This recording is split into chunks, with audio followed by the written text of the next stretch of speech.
Hai semua, saya Cikgu Tan.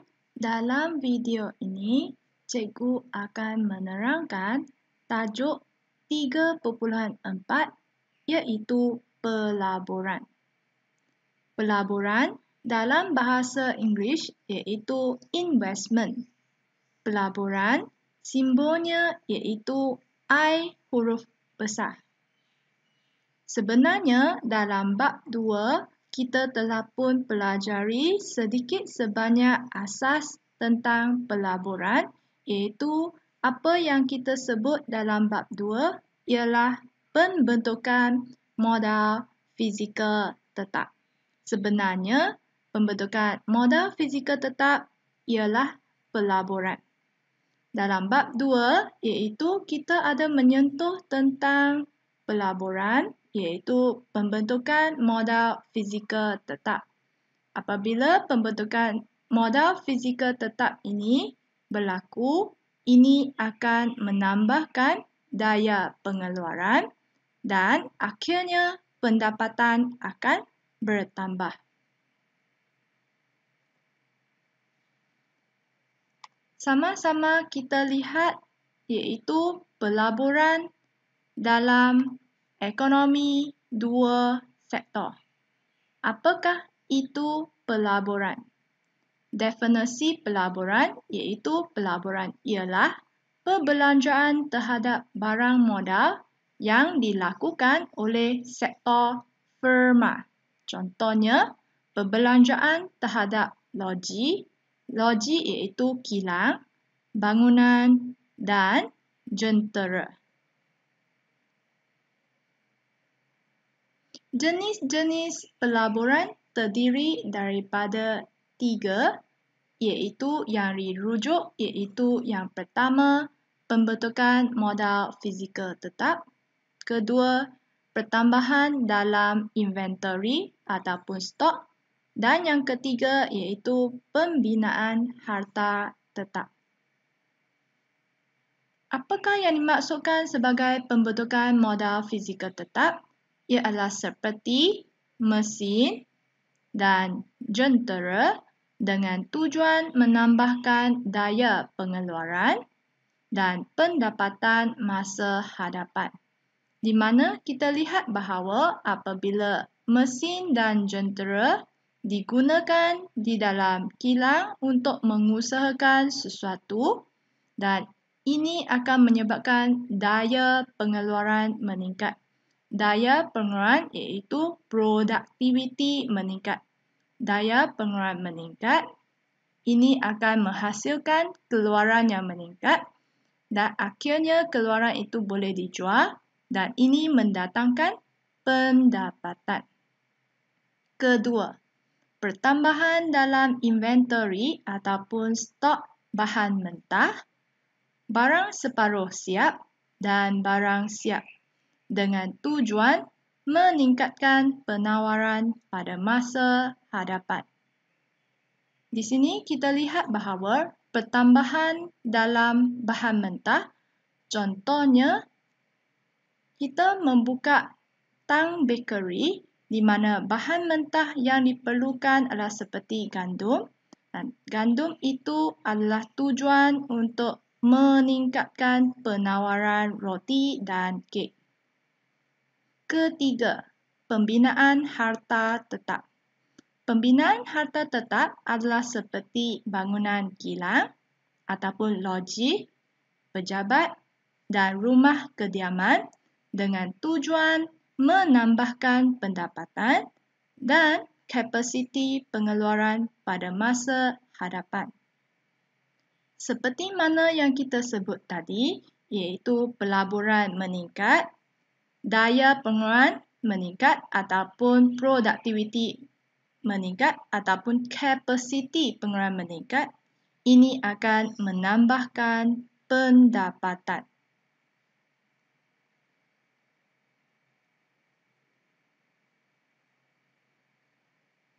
Sama-sama kita imbas kembali apakah jenis pelaburan yang terlibat. Yang pertama, kita lihat bahawa ini adalah gambar mesin. Mesin merupakan barang modal. Apakah jenis pelaburan yang terlibat? Iaitu pelaburan yang terlibat ialah pembentukan modal fizikal tetap. Kedua, kita lihat pula gambar rajah yang kedua, iaitu melibatkan kayu balak. Dan ini merupakan stok barang ataupun bahan mentah. Apakah jenis pelaburan yang terlibat? Iaitu ia merupakan pertambahan dalam inventory ataupun pertambahan dalam stok. Kita lihat pula gambar yang ketiga, iaitu gambar ini merupakan gambar kilang ataupun loji, iaitu ia merupakan harta benda. Apakah jenis pelaburan yang terlibat? Pelaburan yang terlibat ialah pembinaan harta tetap. Baik, kita telah pun lihat 3 jenis pelaburan yang terlibat, iaitu pembentukan modal fizikal tetap, iaitu melibatkan barang modal seperti mesin. Yang kedua iaitu pertambahan dalam inventory ataupun stok yang melibatkan stok barang seperti kayu balak. Dan yang ketiga iaitu pembinaan harta tetap yang melibatkan kilang ataupun loji iaitu harta benda. Apakah itu pelaburan? Sebenarnya, pelaburan merupakan suntikan ke dalam aliran pusingan pendapatan. Suntikan iaitu dalam bahasa Inggeris ialah injection. Hurufnya ialah J huruf besar. Ingat bahawa pelaburan meningkat, J meningkat. J meningkat, hal ini disebabkan oleh Y telah pun meningkat. Pelaburan meningkat, Y meningkat dan J meningkat. Apakah kesan pelaburan kepada pertumbuhan ekonomi?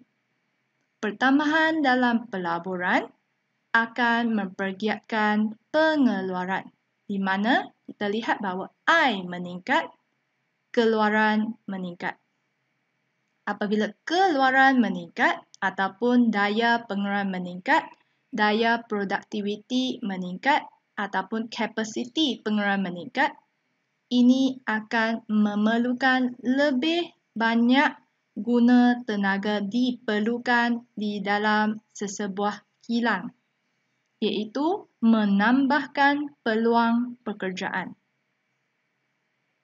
Di mana kita lihat bahawa apabila peluang pekerjaan bertambah, ini akan mengurangkan pengangguran.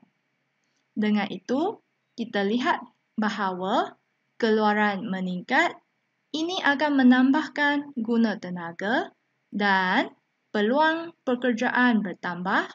Peluang pekerjaan bertambah, pengangguran berkurang. Apabila berlakunya peluang pekerjaan yang bertambah, ini akan menambahkan keluaran negara ataupun pendapatan negara meningkat. Seterusnya, apabila pendapatan negara meningkat ataupun keluaran negara bertambah, ini akan mewujudkan pertumbuhan ekonomi. Jadi, pelaburan akan meningkatkan pertumbuhan ekonomi dan ia adalah berlaku daripada satu peringkat ke satu peringkat, iaitu pelaburan bertambah, pengeluaran bertambah. Pengeluaran bertambah, guna tenaga meningkat, peluang pekerjaan bertambah. Dengan itu, keluaran negara bertambah, keluaran negara bertambah, pertumbuhan ekonomi berlaku. Jadi, yang pertama, kita lihat bahawa pelaburan meningkat, di mana pelaburan meningkat dari satu peringkat ke satu peringkat. Dengan itu, yang kedua, peluang pekerjaan bertambah. Jobs is created. Okay? Iaitu guna tenaga meningkat dan juga pengangguran berkurang. Yang ketiga, keluaran negara bertambah disebabkan oleh daya pengeluaran bertambah ataupun produktiviti meningkat. Dan yang keempat iaitu kita lihat bahawa garis masa meningkat di mana pendapatan negara meningkat ini menunjukkan pertumbuhan ekonomi meningkat. Jadi, asasnya iaitu pelaburan meningkat. Yang kedua, peluang pekerjaan bertambah. Yang ketiga, keluaran negara bertambah. Yang keempat, pertumbuhan ekonomi meningkat. Fungsi pelaburan. Apakah yang dimaksudkan sebagai fungsi pelaburan? Iaitu fungsi pelaburan ialah keluk yang menunjukkan hubungan antara pendapatan negara dan pelaburan, di mana fungsi pelaburan ialah I sama dengan A tambah BY, di mana I iaitu sama dengan pelaburan, A iaitu sama dengan pelaburan otonomi dan BY sama dengan pelaburan terangsang ataupun teraruh. Apakah itu pelaburan terangsang ataupun teraruh? Bagaimana pula dengan pelaburan otonomi? Iaitu pelaburan terangsang ataupun teraruh ialah pelaburan yang dipengaruhi oleh pendapatan negara. Semakin tinggi pendapatan negara, semakin tinggi pelaburan. Pelaburan otonomi. Pelaburan otonomi ialah pelaburan yang tidak bergantung pada pendapatan negara. Walaupun pendapatan negara berubah, tingkat pelaburan adalah tetap sama, di mana kita lihat bahawa pelaburan otonomi adalah kekal ataupun tetap sama walaupun pendapatan negara bertambah. Sama-sama kita lihat rajahnya.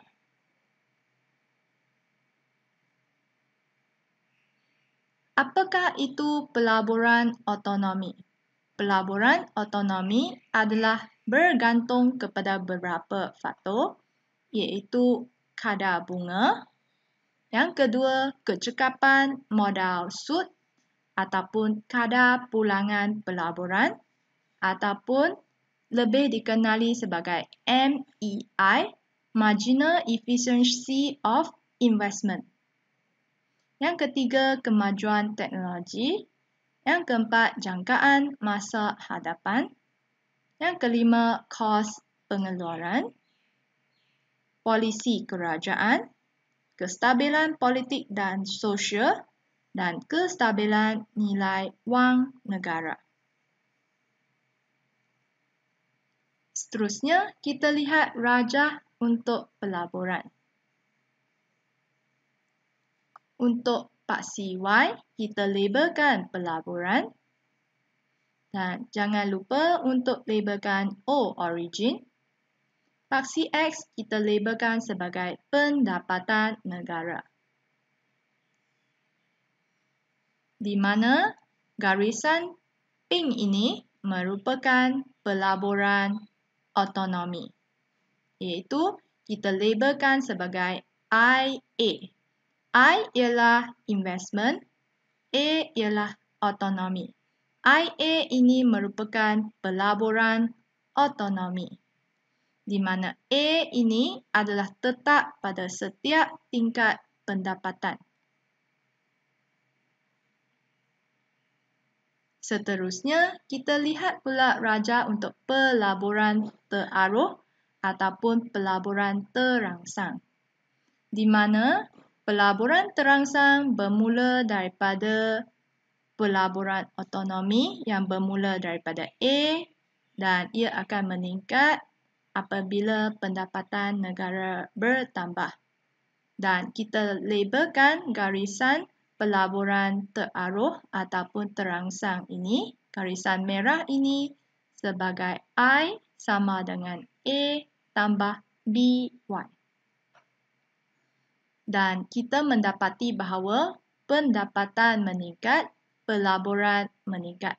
Ini merupakan pelaburan teraruh ataupun terangsang.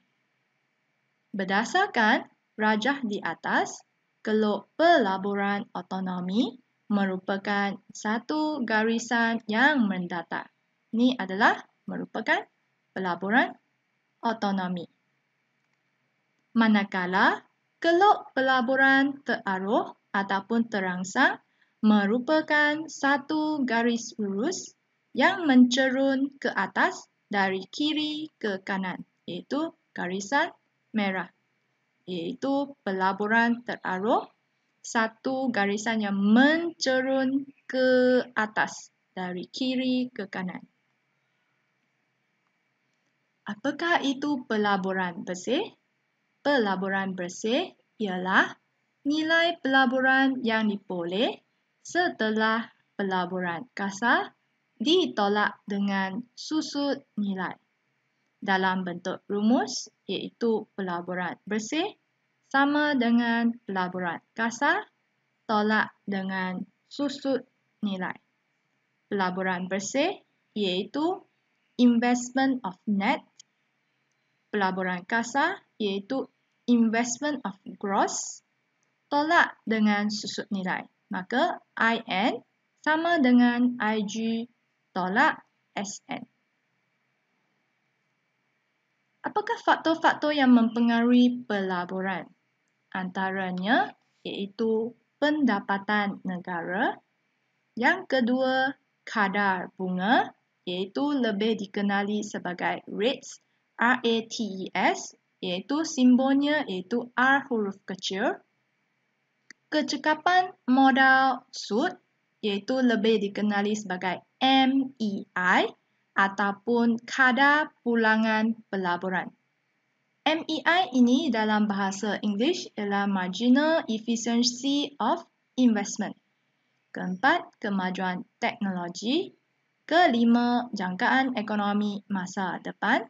Keenam, kos pengeluaran. Ketujuh, polisi kerajaan. Kelapan, kestabilan politik dan sosial. Dan juga kestabilan nilai mata wang negara. Pendapatan negara. Pendapatan negara mempengaruhi pelaburan terangsang secara langsung. Apabila Y meningkat, C akan meningkat. Di mana pendapatan negara meningkat, perbelanjaan penggunaan akan meningkat. Y meningkat, C akan meningkat. Oleh itu, I akan meningkat untuk meningkatkan AS supaya dapat memenuhi pertambahan dalam C. Iaitu Y meningkat, C meningkat, C meningkat, I meningkat. I meningkat, AE meningkat, AE meningkat, AS meningkat. Kadar bunga. Kadar bunga iaitu rates, RATES, dalam simbolnya iaitu R huruf kecil. Kadar bunga mempengaruhi pelaburan otonomi secara songsang. Apabila kadar bunga meningkat, kos pinjaman akan meningkat dan pelaburan akan berkurangan. Di mana kita lihat bahawa R meningkat, I berkurang. Sebaliknya, R berkurang, I akan meningkat.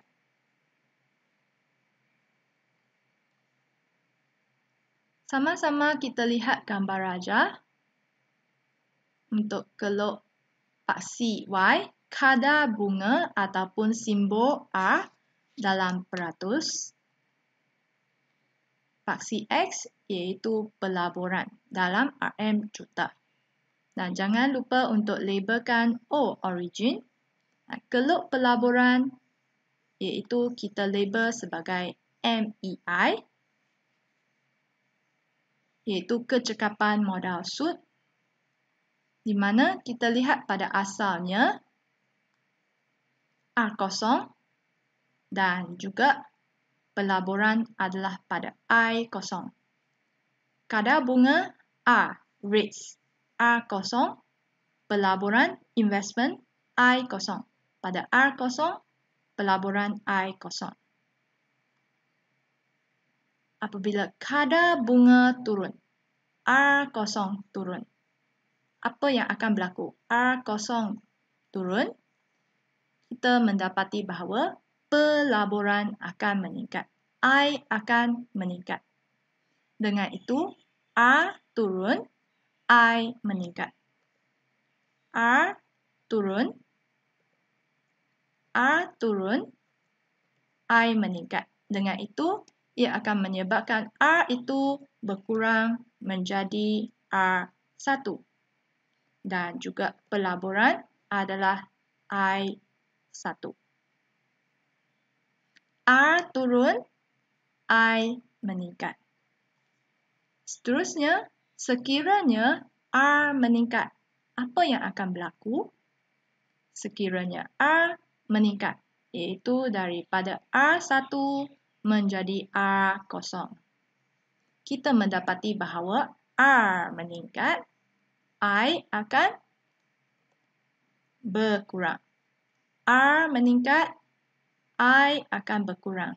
Itu R meningkat dari R1 kepada R0, I akan berkurang jadi I1 menjadi I0.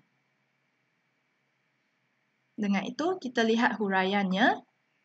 Apabila kadar bunga OR0, iaitu pada keluk pelaburan MEI, pelaburan ialah OI0. Ayat yang kedua, iaitu kejatuhan kadar bunga pinjaman kepada OR1. Tadi kita dah sebut situasi yang pertama, kadar bunga jatuh, iaitu kepada OR1. Pada keadaan yang pertama, iaitu kadar bunga jatuh, iaitu R0 jatuh dan kita mendapatinya kadar bunga jadi R0 menjadi R1. Dan kita mendapati bahawa pelaburannya meningkat. Ini menyebabkan MEI melebihi kadar bunga pinjaman. Dengan itu, pelaburan meningkat, I meningkat daripada OI0 menjadi OI1.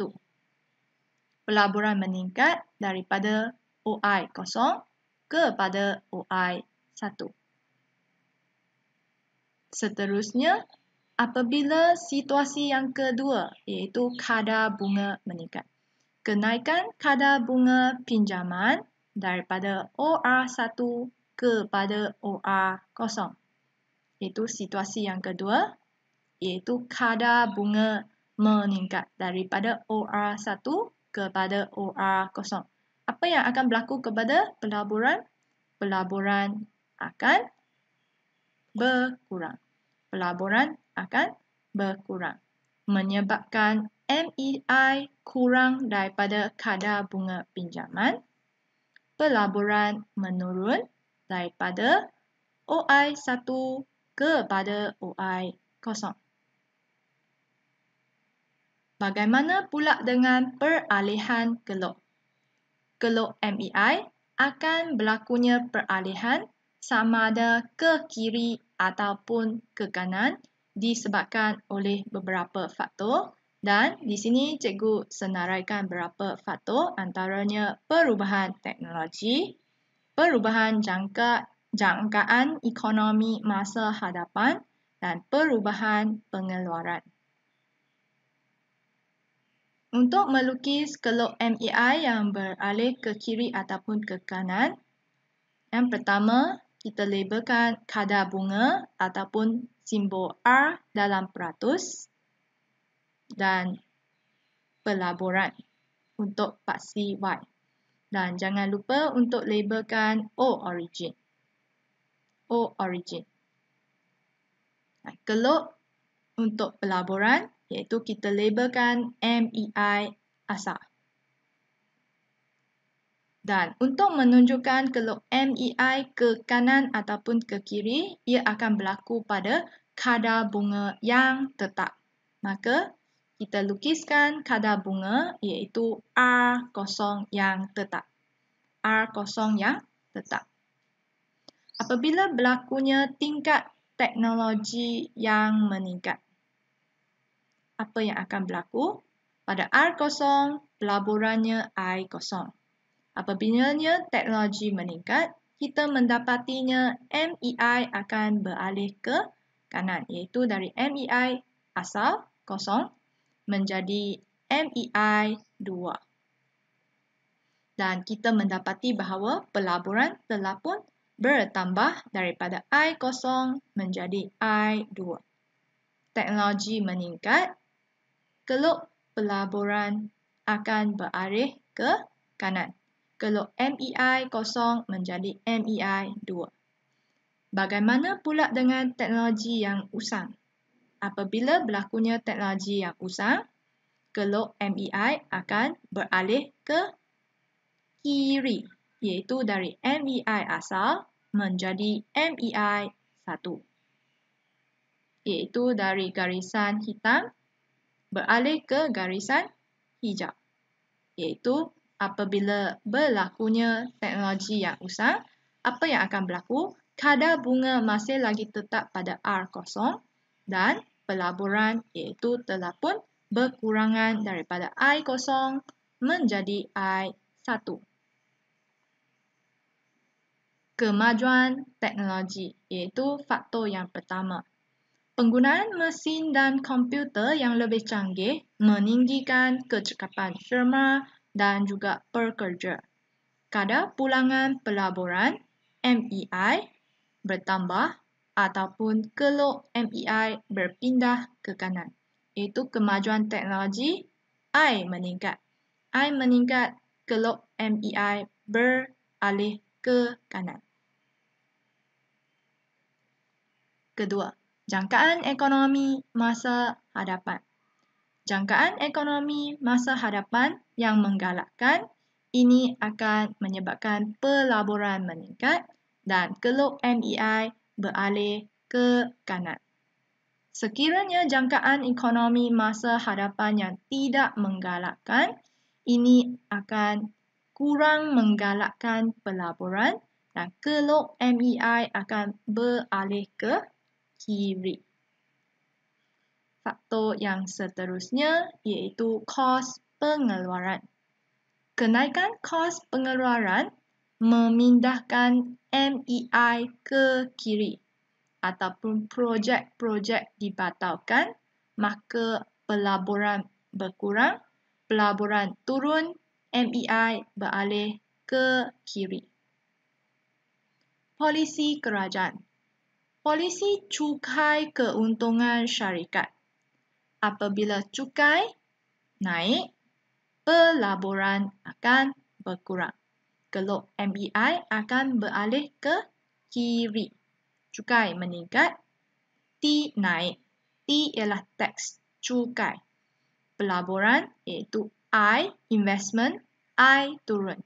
Dengan itu, MEI ke kiri.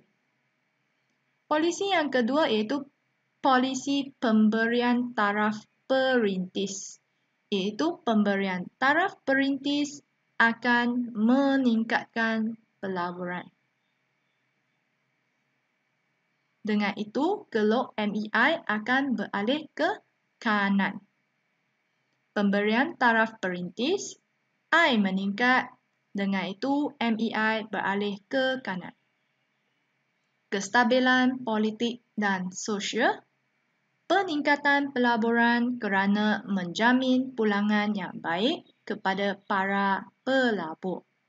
Di mana bahawa kestabilan politik yang sosial, I meningkat Dengan itu, kelok MEI beralih ke kanan.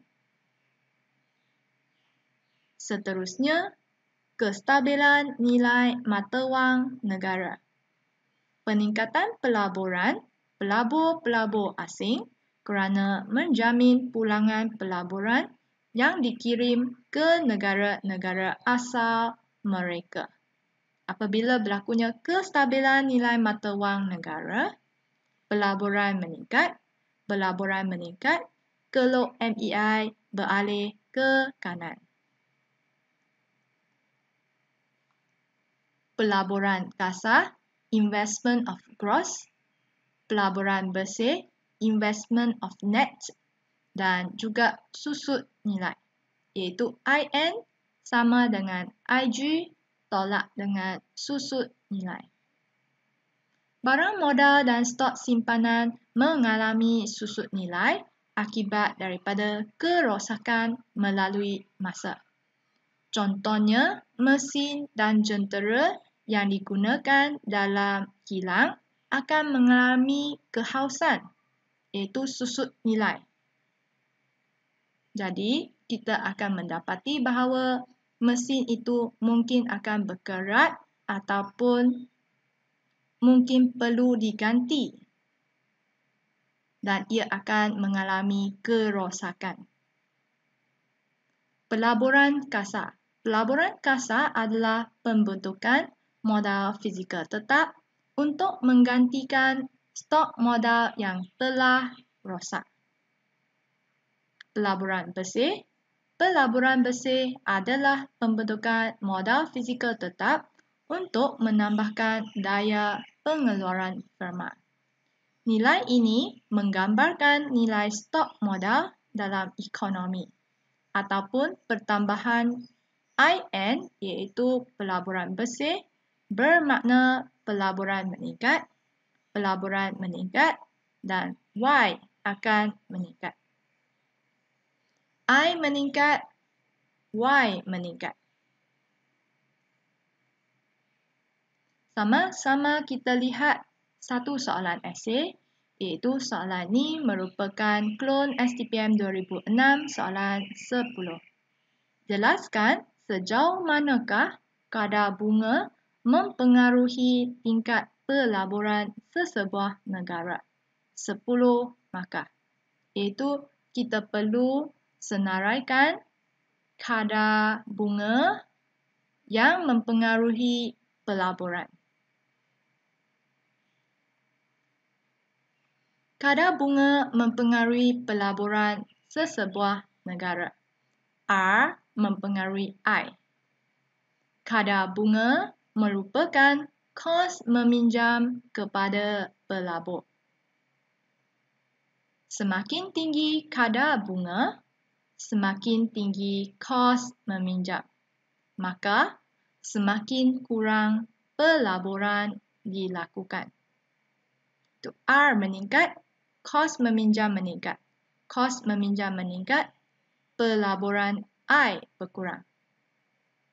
Sebaliknya, semakin rendah kadar bunga, semakin murah kos meminjam. Maka, semakin banyak pelaburan dilakukan. Iaitu R turun, kos meminjam turun, dengan itu I meningkat. Oleh itu, kadar bunga mempengaruhi pelaburan sesebuah negara. R mempengaruhi I. R mempengaruhi I. Daripada rajah ini, iaitu R meningkat. R ialah kadar bunga. R meningkat, kos meminjam meningkat. Kos meminjam mahal, dengan itu pelaburan berkurang. I turun. R naik, I turun. R naik, I turun. Seterusnya, kadar bunga turun. R turun. Kos meminjam turun. Kos meminjam lebih murah, Dengan itu, pelaburan akan meningkat. Iaitu I meningkat. R turun, I meningkat. R turun, I meningkat.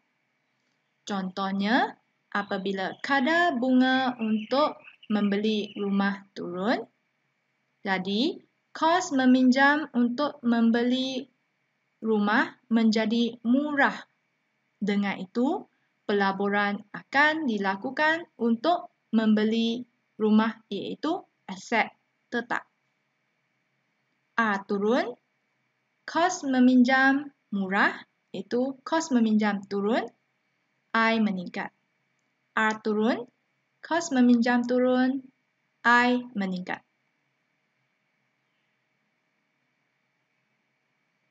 Untuk menjawab soalan, iaitu kita lihat untuk melukis rajah kadar bunga dengan pelaburan, iaitu kadar bunga dalam peratus, origin dan paksi X iaitu pelaburan. Di mana kita lukiskan rajah iaitu apabila R turun, I meningkat. R turun, I meningkat. Iaitu kadar bunga asal pada R kosong dan pelaburan ialah I kosong. Kadar bunga turun dari R kosong turun kepada R1, pelaburan bertambah dari I kosong menjadi I1. Berdasarkan gambar rajah di atas, apabila kadar bunga turun daripada R0 kepada R1, pelaburan meningkat daripada I0 ke I1. R turun, I meningkat. Walau bagaimanapun, terdapat faktor lain yang mempengaruhi pelaburan seperti perkembangan teknologi, pendapatan negara dan jangkaan masa depan. Dengan itu, yang ini kita huraikan faktor kadar bunga. Namun, ada faktor-faktor lain yang mempengaruhi pelaburan. Contohnya, perkembangan teknologi, pendapatan negara dan juga jangkaan masa depan. Perkembangan teknologi. Perkembangan teknologi dapat meningkatkan daya pengeluaran meningkat dan seterusnya ini mengurangkan kos pengeluaran firma. Keadaan ini akan meningkatkan keuntungan firma dan firma akan menambahkan pelaburan. Teknologi meningkat, daya pengeluaran meningkat. Daya pengeluaran meningkat, kos pengeluaran berkurang. Kos pengeluaran berkurang, keuntungan firma meningkat. Keuntungan firma meningkat, pelaburan bertambah. Faktor yang kedua iaitu pendapatan negara. Pelaburan mempunyai hubungan secara langsung dengan pendapatan negara. Semakin tinggi pendapatan negara, semakin tinggi pelaburan. Sebaliknya, jika pendapatan negara berkurang, pelaburan turut berkurang, iaitu Y meningkat, I meningkat. Sebaliknya, Y turun, I juga turun. Faktor yang ketiga iaitu jangkaan masa depan. Sekiranya pengusaha meramalkan keadaan ekonomi masa depan memberangsangkan ataupun menggalakkan, maka pengusaha tersebut akan menambahkan pelaburan. Sebaliknya, jika pengusaha meramalkan keadaan ekonomi masa depan kurang menggalakkan, maka pengusaha tersebut akan mengurangkan pelaburan. Sekiranya ekonomi memberangsangkan, I akan meningkat. Sebaliknya, ekonomi kurang menggalakkan, I akan berkurang. Setakat ini sahaja untuk perkongsian kali ini. Jangan lupa like, subscribe dan share dengan rakan-rakan anda yang lain YouTube channel Cikgu Tang sekiranya video ini membantu anda dalam pelaburan. Terima kasih. Bye-bye.